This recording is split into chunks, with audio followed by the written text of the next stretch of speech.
রাজ্য জুড়ে ধর্মঘাটের মিশ্র প্রভাব ইসলামপুরে। বন্ধ ছিল ক্ষুদিরামপল্লী বিদ্যাপীঠ হাইস্কুল। রাজ্য সরকারি কর্মচারী ও শিক্ষক সংগঠনের যৌথ মঞ্চের উদ্যোগে ১৩ মার্চ সারা রাজ্য জুড়ে ধর্মঘটের ডাক দেওয়া হয়েছিল। শুক্রবার সেই ধর্মঘাটের মিশ্র প্রভাব দেখা গেল ইসলামপুর শহরে। ধর্মঘাটের জেরে ইসলামপুর পৌরসভার অন্তর্গত ক্ষুদিরামপল্লী বিদ্যাপীঠ হাইস্কুল সম্পূর্ণভাবে বন্ধ ছিল। জানা গেছে, দুপুর ১২টা পর্যন্ত স্কুলে কোনো শিক্ষক কিংবা ছাত্রছাত্রী উপস্থিত হননি। ফলে সেদিন বিদ্যালয়ে স্বাভাবিক পঠন-পাঠন কার্যত বন্ধই ছিল। তবে এই একটি স্কুল বাদ দিলে ইসলামপুরের অন্যান্য সরকারি ও বেসরকারি স্কুল, বিভিন্ন সরকারি দফতর ও অফিস খোলা ছিল এবং স্বাভাবিকভাবেই কাজকর্ম চলেছে। শহরের রাস্তাঘাটেও যানবাহন চলাচল ছিল স্বাভাবিক, ফলে জনজীবনে বড় কোনো প্রভাব পড়েনি।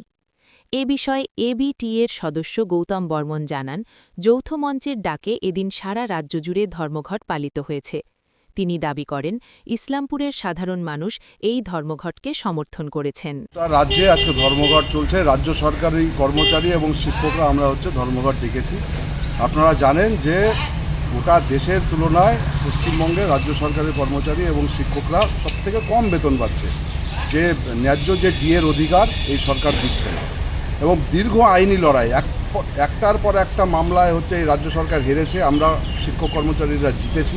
এবং লাস্ট সর্বোচ্চ আদালত সুপ্রিম কোর্ট তারা রায় দিল যে তার যে প্রাপ্য ডিএ তার 25% ইমিডিয়েট দিতে হবে, এবং বাকিটা পরবর্তীতে একটা কমিটি তারা ঠিক করবে কীভাবে দেওয়া হবে। কিন্তু এই রাজ্য সরকার এত বড় অপদার্থ, এই রাজ্য সরকারের সমস্ত কাজ কর্মসূচি যাদের মাধ্যমে রূপায়িত হয়, এবং যে শিক্ষকরা রাজ্যের শিক্ষা ব্যবস্থার যে মেরুদণ্ড সেটাকে নস্যাৎ করে দিয়ে তাদেরকে ছুরি মারা হচ্ছে, তাদের পেটে লাথি মারা হচ্ছে, এবং তাদের প্রাপ্য সম্মান তাদেরকে দেওয়া হচ্ছে না। এর বিরুদ্ধে আজকের ধর্মঘট। আপনারা দেখছেন আজকে ক্ষুদিরামপল্লী সুকান্ত স্মৃতি বিদ্যাপীঠে একজন ছাত্রছাত্রীও আসেনি, এবং শিক্ষক শিক্ষিকারা আমরা যে কজন আছি, আমরা কাছাকাছি বাড়ি, আমরা এখানে দাঁড়িয়ে আছি।